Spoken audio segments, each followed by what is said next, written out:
Hey, good day everyone. I've got this awesome DIYTechnician brand impact driver here for an unboxing, review, and demo. Here's a look at it. I love the green color on it. It fits nicely in my hand.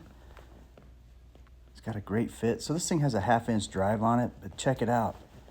This is an impact drill, but you can also use it as a regular cordless driver. Got this adapter on here that it goes from a 1/2 inch all the way down to all your standard bit sizes. And so you can fit all your Phillips, flatheads, Allen heads, stars, squares, whatever kind of tip you normally use with your cordless drivers. Here's some of the socket bits too. It comes with 3 different socket bits, all metric, which is great. Here's a look at the impact deep sockets. They send you 4 different deep sockets as well.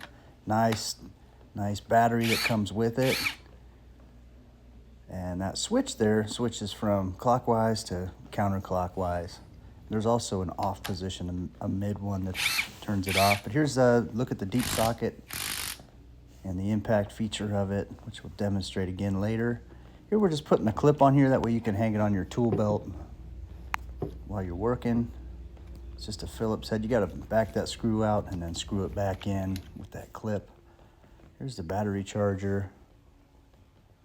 Look at it with the battery. And here's the different deep impact sockets that it came with. These are really nice. They're nice looking too.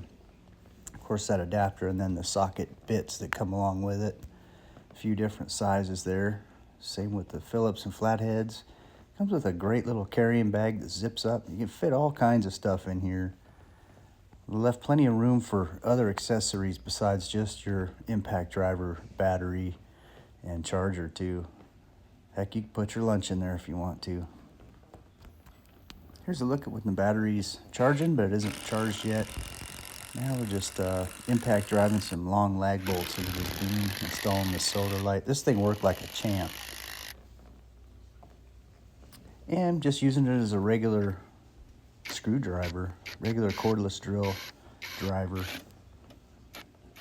And you can actually feather it really nicely too. Here's another demonstration of its impact ability. It pulls these lug nuts off of there nice and smooth with no problem at all. And it also drives them back down on there nicely. So I went ahead and torqued them all down again. Handled this no problem at all. Overall, very happy with this tool.